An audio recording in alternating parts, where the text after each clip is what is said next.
बेटा क्लास 8 आपकी है वर्कशीट 10 और आप डेट डाल लेना 29 अक्टूबर। ठीक है, हमारा टॉपिक क्या चल रहा है बेटा? Linear equations in one variable. ये रहा हमारा topic, linear equation in one variable. Well known है। अब हम इन शब्दों से अब हम फैमिलियर हैं। तो यहाँ पर बेटा इस टॉपिक की मदद से ये किस काम आता है, हम ऐसा क्या करेंगे, ये हमारे डेली लाइफ में हमें किस तरह से मदद करता है। देखो उसके लिए उन्होंने, आप वर्कशीट में रीड करोगे, एक पज़ल दी हुई है। पज़ल क्या है कि एक टीचर, उन्होंने क्या किया, अपनी मुट्ठी में भर के मार्बल एक बैग में से निकाले और उसे दूसरे बैग में डाल दिया। उसे बैग को जो है वो बंद कर दिया और अब क्या कर रही हैं वो कि बताओ, बिना काउंटिंग किए, बिना उसके अंदर हाथ डाले, क्या आप बता सकते हो कि कितनी है उसके अंदर मार्बल्स? अब ये पज़ल है, ये एक पहेली। अब इसे कैसे सुलझाया जाए? गिनना भी नहीं है, हमारे सामने सिचुएशन क्या है, उन मार्बल्स को बिना गिने हमें बताना है।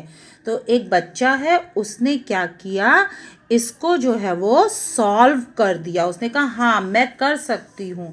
अब क्या तरीका आजमाया उसने, उसके लिए क्या प्रोसेस किया?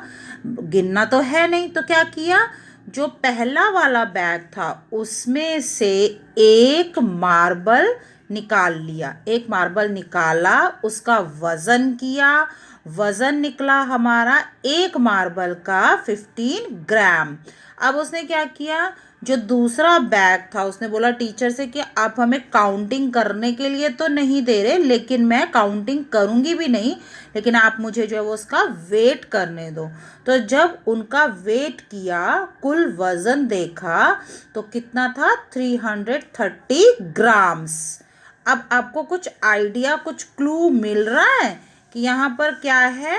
हमारे पास एक मार्बल का वजन उसने कर लिया, ठीक है, और पता नहीं मार्बल कितने हैं, हमें क्या मालूम कितने मार्बल है, लेकिन उनका टोटल वेट कितना निकल कर आया, 330 ग्राम्स। तो अब उसने कहा हाँ मुझे मालूम है, मैं काउंटिंग तो देखो मैंने करी नहीं है, और अब मैं बता दूंगी कितने मार्बल्स हैं। तो आप भी जानना चाहते हो उसने क्या किया? तो देखो उसने क्या किया, उसने सिचुएशन को कैसे डील किया। Let the number of marbles in second bag.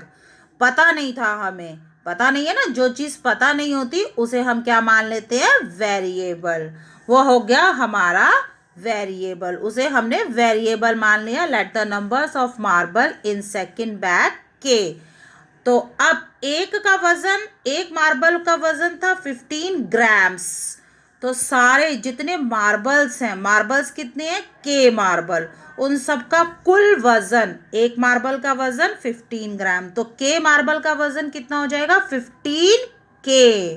Now उस हिसाब से, वैसे जब उसने एक्चुअल में मापा, ये तो किसके अकॉर्डिंगली है, वेरिएबल के अकॉर्डिंगली, जब उसने एक्चुअल मेजरमेंट की तो वो वजन कितना निकला, 330 ग्राम्स। तो इसका मतलब ये दोनों पलड़े, यहाँ पर आपको बस एक ही चीज़ याद रखनी है, ये जो दोनों पलड़े हैं, जो दोनों साइड्स हैं, जिसकी एक साइड में वेरिएबल और दूसरी साइड में नंबर, ये दोनों कैसे हैं, इक्वल हैं। अब हमें इसे सॉल्व करना है to find the value of K. तो हमने क्या किया, दोनों साइड में 15 15 से बेटा डिवाइड कर दिया। इस प्रकार से हमारा यहाँ पर रह गया के, और यहाँ पर हमारे कैंसिल होकर के 22 मार्बल्स आ गए। और अब मैंने उसी को हाईलाइट किया हुआ है कि you can also use this trick to solve the other problems. एक प्रॉब्लम और है हमारे पास, वो क्या है कि Ravi has 5 more pencils than Meena. दो बच्चे हैं, रवि, मीना। मीना के पास कुछ पेंसिल हैं और रवि के पास क्या है, उससे 5 ज्यादा हैं। तो हम क्या करेंगे बेटा, यहाँ पर let the number of pencils of Meena, हम मीना की पेंसिल्स मान लेंगे कितनी है, पी। मीना के पास पी पेंसिल है, तो रवि के पास अपने आप कितनी पेंसिल हो जाएंगी, 5 मोर। अब कुछ बच्चों का जवाब आता है yes ma'am 5p, not 5p बेटा, p प्लस 5 यहाँ पर ऐड होगा। अगर हम 5p कह देते हैं तो वो मल्टीप्लाई माना जाएगा। टाइम्स होता तो हम डेफिनेटली मल्टीप्लाई करते। यहाँ पर मोर शब्द का अर्थ है प्लस होगा। जब दोनों की पेंसिल मिलाई जाती हैं तो कुल पेंसिल निकलती हैं 19। अब हमें दोनों के पास अलग अलग पेंसिल की संख्या कैलकुलेट करनी है। तो देखो सिचुएशन को हमने कैसे किया, हमने मान लिया मीना के पास पेंसिल है P, रवि के पास है P प्लस 5। कैसे पता चला, क्योंकि उसके पास 5 फालतू पेंसिल है। नाउ टोटल पेंसिल्स कितनी है, एक्चुअल में 19 है, लेकिन हमारे वेरिएबल के हिसाब से कितनी है, पहले मीना की पेंसिल प्लस रवि की पेंसिल। तो P प्लस P हो गया 2P प्लस 5। मैंने इस साइड भी 5 लेस कर दिया और इस साइड भी 5 लेस कर दिया, तो यहां से कैंसिल हो गए और यहां से बच गया 14। फिर यहाँ पर अपॉन 2 कर दिया, यहाँ अपॉन 2 कर दिया, तो इस प्रकार से P आ गया 7। There is one more method to solve बेटा दिस इक्वेशन, और वो मैथड भी मैं आपके साथ अभी यहाँ पर शेयर कर देती हूँ। 2p प्लस 5 इक्वल टू 19, ये थी ना हमारे पास इक्वेशन इन वन वेरिएबल। तो एक तरीका तो हमने क्या किया, इधर भी -5 इधर भी। यहाँ में सिंपल तरीका और जो सही तरीका है, छोटा तरीका है, आसान तरीका है, वो आपके साथ शेयर कर रही हूँ। 19 और जो ये +5 है बेटा, ये यहाँ राइट हैंड साइड में आ रहा है, आप ऑब्जर्व कर रहे हो, इसकी पोजीशन चेंज हो रही है। ये कहाँ था पहले, इक्वल के निशान से पहले लेफ्ट हैंड साइड पर, फिर ये शिफ्ट होकर के आ गया राइट हैंड साइड पर, तो इसलिए इसका निशान बदल गया। मैंने आपको पहले भी बताया था ना, जगह बदलती है तो निशान बदलता है। तो 2p इक्वल टू हो गया 14।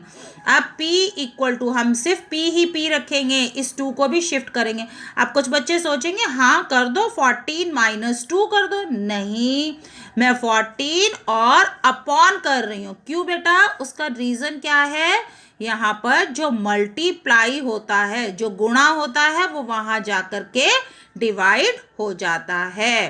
ठीक है, जो प्लस था वो माइनस, जो मल्टीप्लाई है वो डिवाइड होगा। तो इस प्रकार से हमारा उत्तर 7 आ जाएगा। तो इन सब बातों से हमने एक कंक्लूजन निकाला, we convert LHS in form of variable.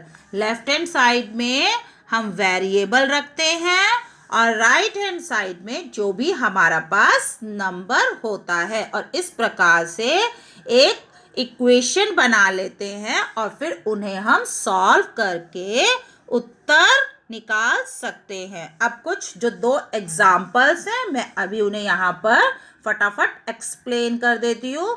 ये इक्वेशन है हमारी, तो बहुत सरल है। ये तो माइनस था यहाँ पर, ये यहाँ पर जाएगा 27 के साथ, तो प्लस हो जाएगा। कारण क्या है, जगह बदली, निशान बदला, तो टोटल दोनों का हो गया 34 और इस साइड y रह गया। अब हमें कुछ करना ही नहीं है क्योंकि y अकेला है, अक्षर है बेटा। अब इसी प्रकार आप यहाँ पर देख रहे हो 7/2 मल्टीप्लाई l इक्वल टू 2/7।